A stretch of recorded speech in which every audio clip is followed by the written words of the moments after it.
संसार में भगवान भोलेनाथ एकमात्र ऐसे ईश्वर रहे हैं जिनका दोनों दैत्यों और देवताओं दोनों ने उनका वंदन और अभिनंदन किया है। ऐसा ही त्रेता युग आया और त्रेता युग में जब रावण का वध करने भगवान विष्णु के अवतार राम इस पृथ्वी पर आए, तब वहाँ पर एक बहुत ही सुंदर चीज़ आपको देखने को मिलेगी। एक इसमें दो चीज़ें हैं। एक पहला संस्कृत एकमात्र ऐसी भाषा है जो कि भावों को प्रकट करती है, और दूसरा भगवान राम और रावण दोनों ने ही शिव भगवान की उपासना करी अपने अपने तरीके से। तो उसको दिखाने के लिए एक रावणकृत शिव तांडव स्तोत्रम आता है और एक तुलसीदास कृत आता है। उन्होंने बताया था कि किस तरीके से राम जी ने भगवान शिव की उपासना करी।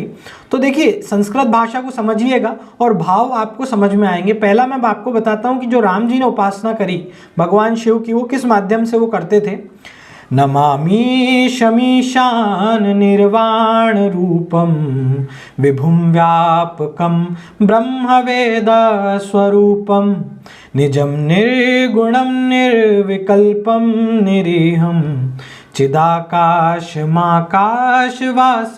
भजेहम निराकार ओंकार मूलम तुरीहम गिरा ज्ञान गोतीतमीशं गिरीशं करालं महाकाल कालं कृपालुं गुणागार संसार पारम नतोहम।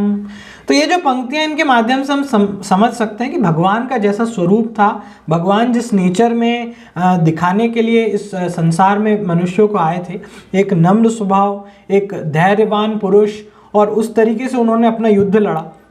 और वहीं जो रावण था, वो रावण संस्कृत में इतना ज़्यादा आप कह लीजिए इतना ज़्यादा वो विद्वान थे, वो क्योंकि ब्राह्मण थे, और ब्राह्मण होने के नाते एक अच्छी क्लिष्ट उन्होंने संस्कृत लिखी, परंतु जो संस्कृत लिखी वो भाव भी वैसे करती है। तो उसको भी हम लोग सुनते हैं कि जटाटवी गलज्जल प्रवाह पावित स्थले गले वलंब्य लंबितां भुजंग तुंग मालिकां डमड्डमड्डमड्डमन्निनाद वड्डमर वयं चकार चंड तांडवं तनोतु न शिव शिवं जटः कटः संभ्रमं भ्रमन्निलिम्प निर्जरी विलोल वीचि वल्लरी विराजमान मूर्धनि धगद धगद धगद ज्वलल्लाट पट्ट पावके किशोर चंद्रशेखरे रतिर प्रशिक्षणम मामा। अब देखिए दोनों में कितना अंतर है। एक तरफ नमामि शमीशन से शुरू होता है, दोनों ही शिव की उपासना कर रहे हैं परंतु अपने अपने तरीके से, और केवल एक संस्कृत ऐसा भाष्य, एक ऐसी भाषा है जिसने दोनों को बता दिया कि एक ने क्लिष्ट संस्कृत लिखकर और एक भगवान ने नॉर्मल संस्कृत में अपनी उपासना करी, और दोनों ही अपने अपने भाव और अपना अपना जो अवतार था उसको प्रकट करते हैं। तो इस वीडियो के लिए इतना ही। बने रहिए ग्रामीण मीडिया के लिए। धन्यवाद।